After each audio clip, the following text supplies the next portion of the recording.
Could it be a faded rose from days gone? Country music has always told the truth, even when the truth hurt, especially when it hurt.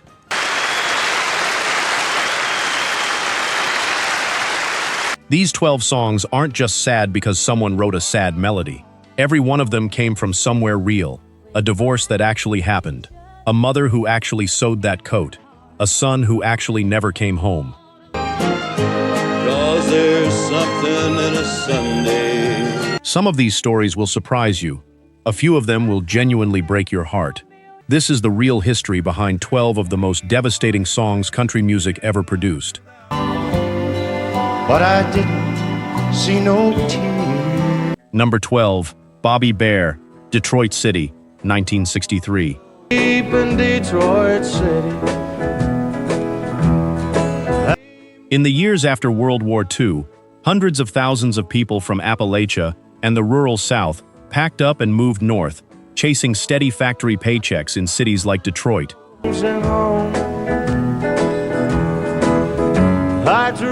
Songwriter Merle had lived that exact migration himself, working as a truck driver and railroad fireman before relocating to Detroit and eventually finding his way to Nashville. He knew the loneliness firsthand. Together with co-writer Danny Dill, Tillis turned that experience into Detroit City, the story of a Southern factory worker too ashamed to admit to his family back home how badly things were really going. From the letters that I write, they... In the song, the narrator writes cheerful letters claiming he's doing fine, while the truth is starkly different. By day he makes the cars, by night he makes the bars, and if only his family could read between the lines of his letters, they'd know he's desperate to come home. Bobbie Bear recorded it in April of 1963 at RCA Victor's Nashville studio with Chet Atkins producing. The song became Bear's first true crossover hit, reaching number 6 on the country chart and number 16 on the pop chart, and won him a Grammy Award for Best Country and Western Recording.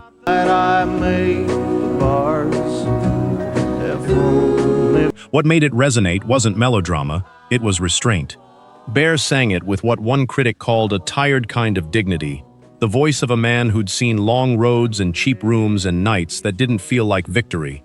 For an entire generation of families who'd sent a son or a husband north to find work, Detroit City put words to a heartbreak nobody back home had been saying out loud.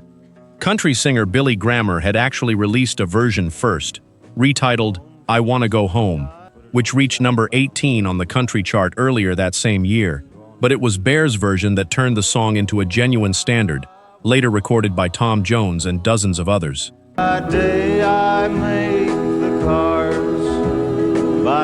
Number 11, Tanya Tucker, Delta Dawn, 1972.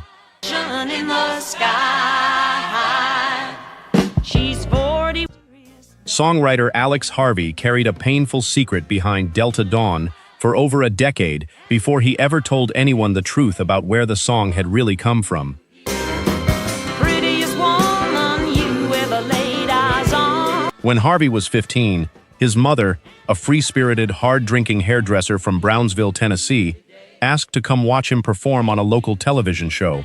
Harvey, worried she might embarrass him if she'd been drinking, asked her to stay home. That same night, driving drunk, she crashed her car into a tree and died.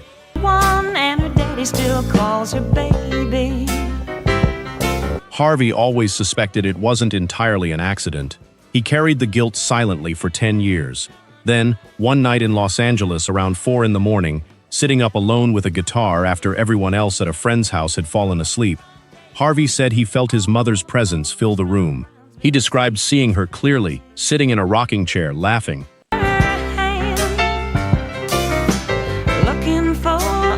Within about 20 minutes, he and co-writer Larry Collins had Delta Dawn finished, the story of an aging Southern woman still waiting on a man who abandoned her decades earlier. Precisely the kind of unsettled, searching life Harvey said his own mother had lived. Harvey later said, the experience released him from years of guilt, believing his mother had come to tell him her choices had never been his fault.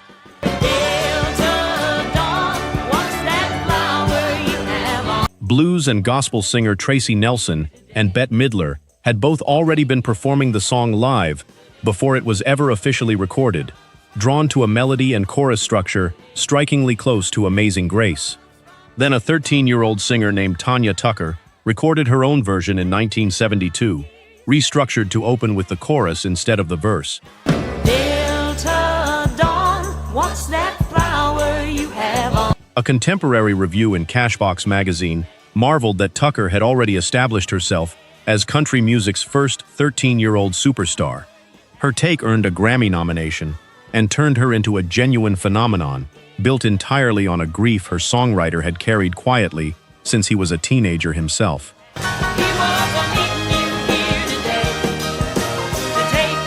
Number 10, Kenny Rogers and the First Edition, Ruby, Don't Take Your Love to Town, 1969.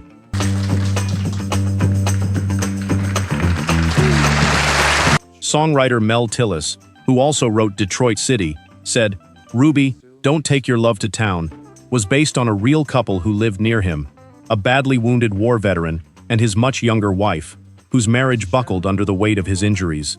Though the song's release coincided with the Vietnam War, and most listeners assumed that's what it depicted, Tillis maintained for the rest of his life that he'd written it about a World War II amputee he'd known personally. Tells me the sun is going down. The lyrics are devastating in their bluntness. A paralyzed man begs his wife not to leave him for the evening, certain she's going out to find another man, admitting that if he could still move, he might kill her out of jealous desperation. It's an uncomfortable, unromanticized portrait of what disability and resentment can do inside a marriage. According to the story Tillis told in the Ken Burns country music documentary, It's true that I'm not the man I used to be. the real couple who inspired the song met a tragic end of their own, a murder-suicide. Waylon Jennings recorded it first in 1966, and Johnny Durrell had a modest country hit with it the following year, but it was Kenny Rogers and the First Edition's 1969 version, sung in a strikingly restrained, almost hush delivery, that became the definitive recording, reaching number 6 on the Billboard Hot 100 and number 2 in the UK. And the wants and the needs of a woman your age, Ruby, I realize. Rogers spent years defending the song publicly against critics who felt performing it for cheering, clapping crowds was disrespectful to veterans. In a 1970 interview, he pushed back directly. The guys who said Ruby was about Vietnam were way off target. It was about Korea. We are there, primarily, to entertain. Whatever the intended war, the raw domestic cruelty at the center of the lyric, a wounded man abandoned by the very person he came home to, gave the song a weight that outlasted any single conflict it was assumed to be about. It's true that I'm not the man I used to be. If you're locked into this one, most people scrolling past these songs have no idea what it took to make them. We digs that history back up, one record at a time. The subscribe button costs nothing, and it means you won't miss the next one. Number 9, Vern Gosdin, Chiseled in Stone, 1988. And thank your lucky star that you got some. In 1988, songwriter Max D. Barnes buried his teenage son after a car accident 13 years earlier. He carried that grief privately for more than a decade, rarely speaking of it even to close friends and collaborators in the Nashville songwriting community. Pretty flowers, hoping you would understand. Then, one afternoon in Nashville working alongside singer Vern Gosdin, Barnes handed over a single devastating line that had been waiting inside him the whole time. You don't know about lonely till it's chiseled in stone. Together, Barnes and Gosdin built a full scene around that line. An older man in a bar telling a younger, heartbroken patron that his breakup wasn't real loneliness at all. That real loneliness only exists once a name is permanently carved into a headstone. Gosdin, nicknamed The Voice for his restrained, aching baritone, recorded it with almost no vocal ornamentation, trusting the plain, devastating words to carry the song on their own. Someone to go home to. Chiseled in Stone won the Country Music Association's Song of the Year in 1989, arriving late in Gosdin's career when he was already in his 50s and considered by many to be past his commercial peak. For 14 years, Gosdin sang the song as an outside observer of someone else's tragedy. Those golden words of wisdom. Then, in January of 2002, his own son Marty was murdered in Ellijay, Georgia, at age 43. According to multiple accounts from those who knew him, Gosdin stopped performing the song for a period afterward. The line he'd sung 1,000 times, as another man's grief had, without warning, become his own. Tammy Wynette once said, Gosdin was the only singer who could hold a candle to George Jones. Sometimes a man is A comparison that says everything about the raw, emotional authority Gosdin carried in his voice by that point in his career. Having already survived a painful third divorce, he'd later joke had given him 10 hits worth of material to draw from. You don't know about lonely. Number 8. Reba McEntire, Somebody Should Leave, 1985. Legendary Nashville songwriter Harlan Howard wrote Somebody Should Leave in the summer of 1983 during his own failing marriage, according to an account later shared publicly by his wife, Melanie Smith Howard. On a fishing trip with co-writer Chick Raines, Howard confessed how much the thought of leaving his youngest child behind was tearing him apart inside. Neither man felt much like fishing after that. By the time they got back to shore, the words and melody had come together almost entirely on their own.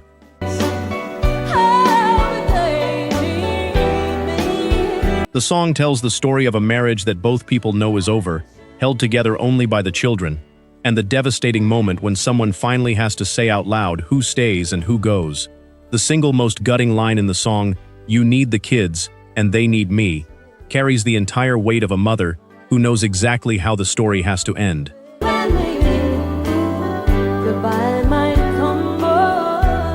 Reba McEntire heard it under strange circumstances. Songwriter Harlan Howard invited her and her then-husband to his house and played her several songs, none of which impressed her, and she politely turned each one down. Only afterward did Howard admit he'd been testing her, checking whether she had the ear and the nerve to recognize a genuinely great song when she heard one, and to say no to the mediocre ones in front of her.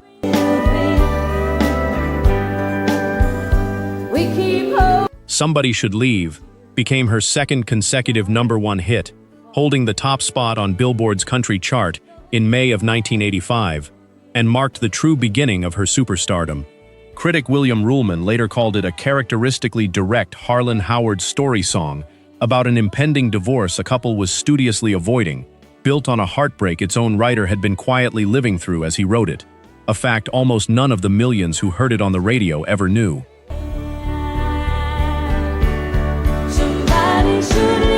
Number 7. Merle Haggard, Mama Tried, 1968. And I turned 21 in prison in life. Merle Haggard's father died of a stroke when Merle was only 9 years old, leaving his mother, Flossie, a devout Church of Christ member, to raise him largely alone while working full-time as a bookkeeper just to keep the family afloat. Dear old daddy, rest his soul. Left mostly unsupervised, young Merle became, in his own words, an incorrigible child, hopping freight trains, shoplifting, running away to Texas at 14, and cycling through 3 different reform schools before finally landing in San Quentin State Prison in 1957 on a burglary conviction, spending his 21st birthday in solitary confinement.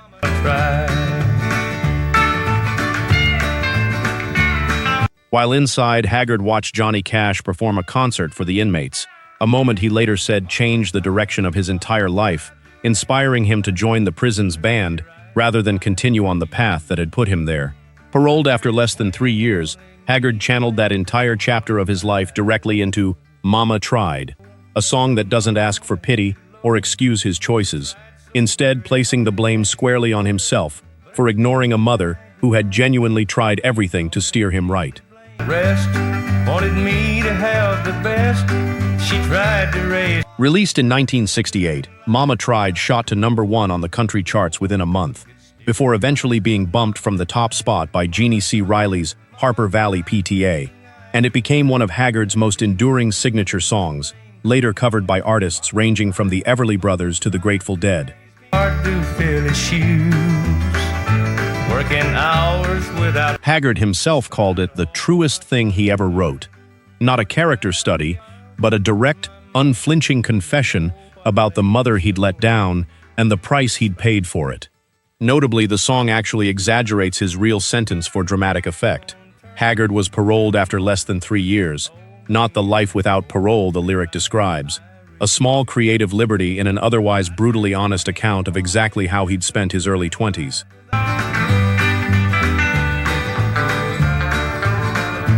Number 6.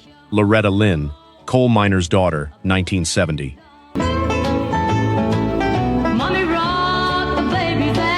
Loretta Lynn was born the second of 8 children in a one-room cabin in Butcher Hollow, Kentucky, the daughter of a father who worked nights in the Van Leer coal mine to keep the family fed. She married at just 13 years old and had 4 children by the time she was 18. None of that was invented for a song. It was simply the truth of her early life, one she'd never bothered to dress up for an audience.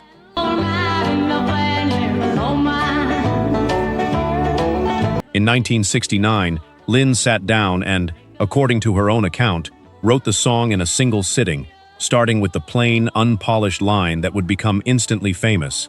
Well, I was born a coal miner's daughter.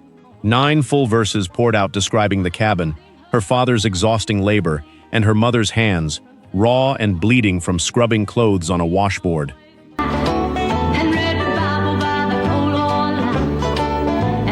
3 verses were eventually trimmed for length, but what remained became, according to the Library of Congress, one of the most fully autobiographical hit songs in country music history. Released in 1970, Coal Miner's Daughter reached number 1 on the country charts and went on to lend its name to Lynn's best-selling 1976 autobiography and the Oscar-winning 1980 film starring Sissy Spacek. Unlike many hardship songs, Lynn's lyric never asks for sympathy.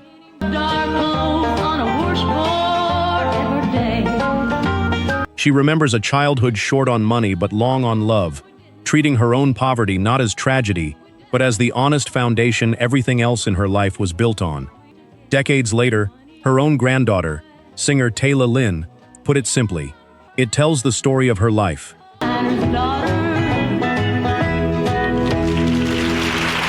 Her deep love of her family, of her father, of her mother, and how she never got away from those roots.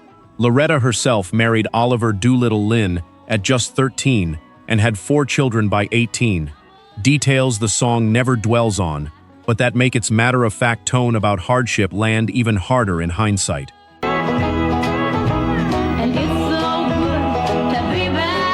Number 5. Dolly Parton, Coat of Many Colors, 1971.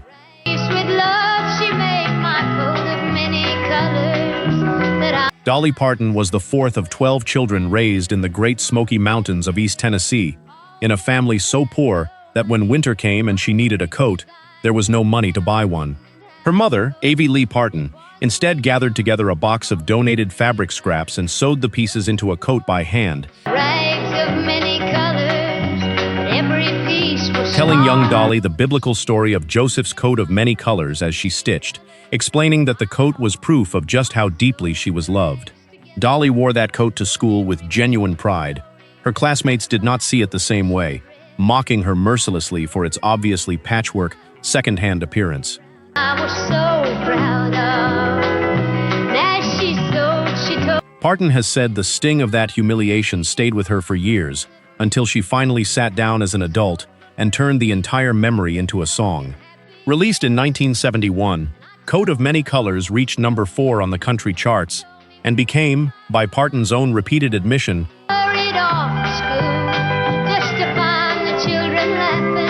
her favorite song out of the thousands she's written, not because it was her biggest hit, but because of what it represents about her mother.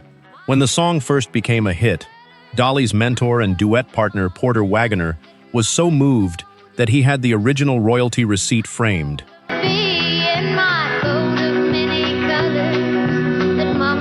Both that receipt and a hand-sewn replica of the original coat are now on permanent display at Parton's Chasing Rainbows Museum at Dollywood. A real coat, immortalizing a real act of love.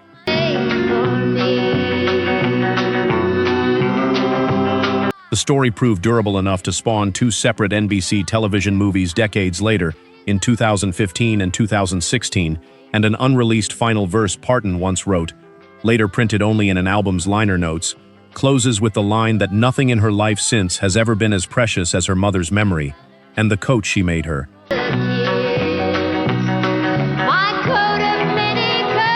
Number 4. Tammy Wynette, Divorce, 1968.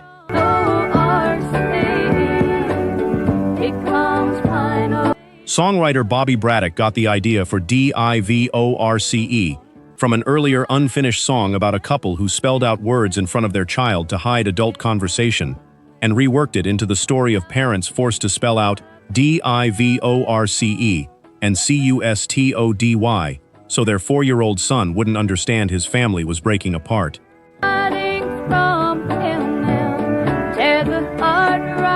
Tammy Wynette recorded it in March of 1968, and the song did not require much imagination from her. She had already survived one marriage that landed her in a psychiatric hospital after a nervous breakdown, and that same year, her second marriage, to Don Chappell, was collapsing before her eyes.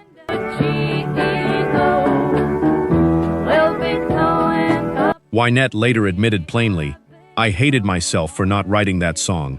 It fit my life completely." The song's real story didn't stop at the studio door. According to Wynette's own autobiography, one August night in 1968, the same week Divorce was sitting at number 1 on the country charts, her third solo chart topper. She was in the middle of a heated argument with Chappell at their home.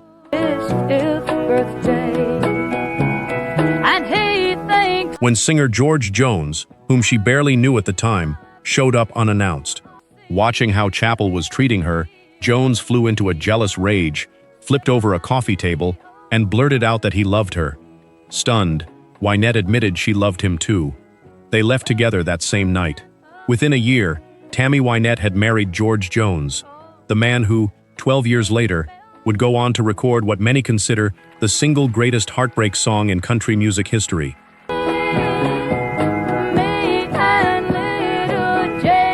Historian Bill Malone later wrote that Wynette's own turbulent life, which would eventually include 5 marriages, encompassed the jagged reality so many women have faced, which is exactly why her delivery of the song never once sounds like performance.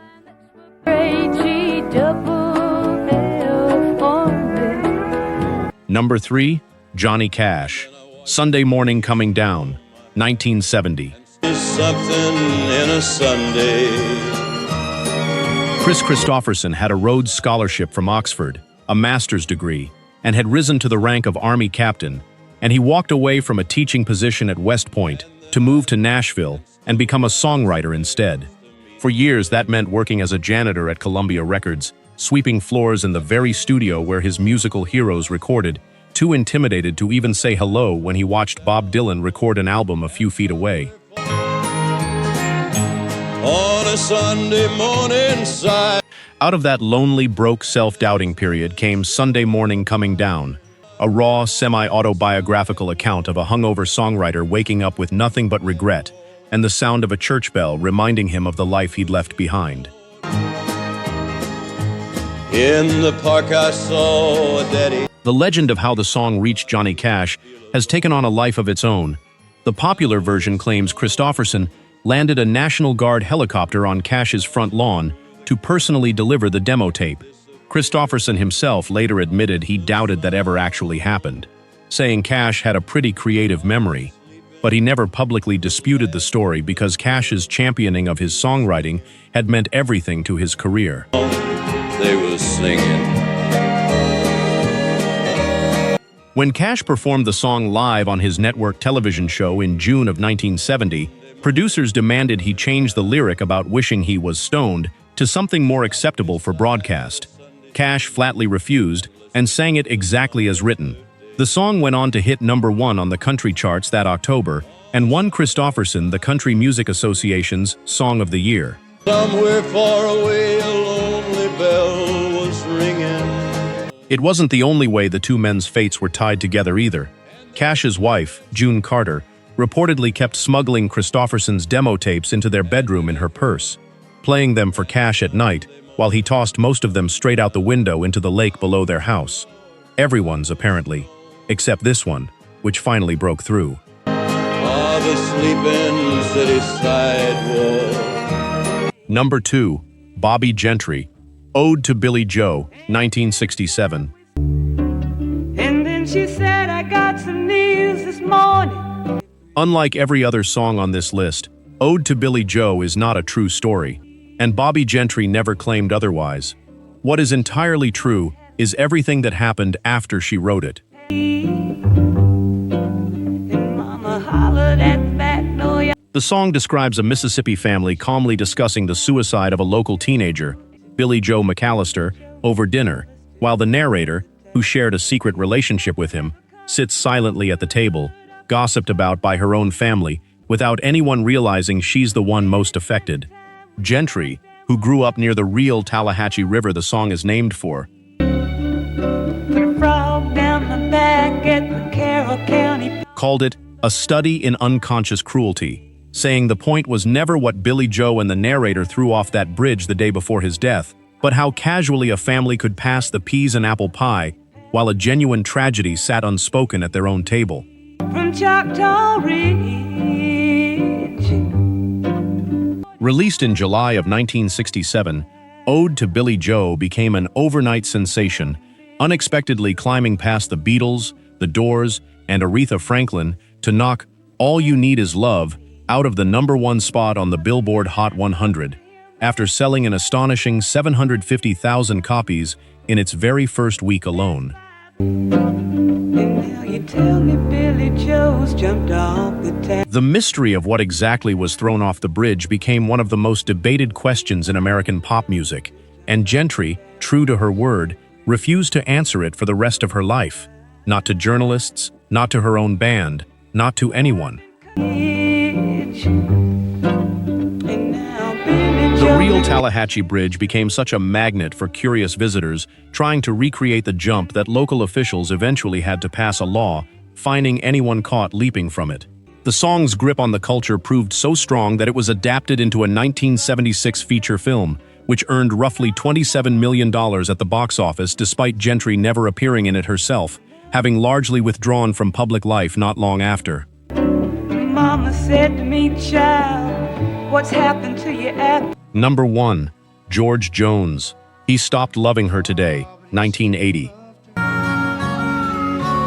found love letters By the late 1970s, George Jones was, in the industry's own cruel nickname, No-Show Jones, a man whose marriage to Tammy Wynette had collapsed, whose addictions to alcohol and cocaine had spiraled completely out of control, but I didn't see no tears. and who sometimes slept in his car and missed shows entirely.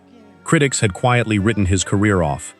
Producer Billy Sherrill brought Jones a new song by Bobby Braddock and Curly Putman, the same team behind Wynette's Divorce, about a man who keeps his old love's letters and photographs for decades, insisting to everyone who will listen that he still loves her, until the final twist reveals he has, in fact, just died. 1962. And only then has he truly stopped loving her. Jones hated it immediately, reportedly calling it that morbid son of a bitch, and predicting nobody would ever buy it. The recording process became one of the most difficult sessions Sherrill had ever managed, stretched out across nearly 2 years because Jones was frequently too intoxicated to finish a take.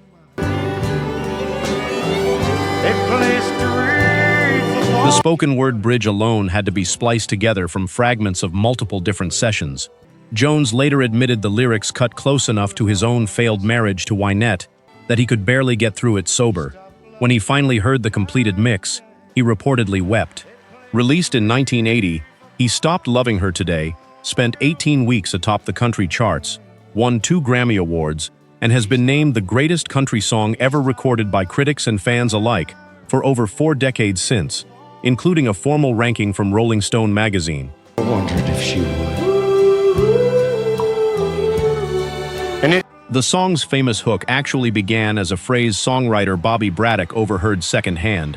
Someone once said of a heartbroken friend that he'll only stop loving her when he dies, and Braddock and Putman built an entire tragic narrative outward from that single sentence.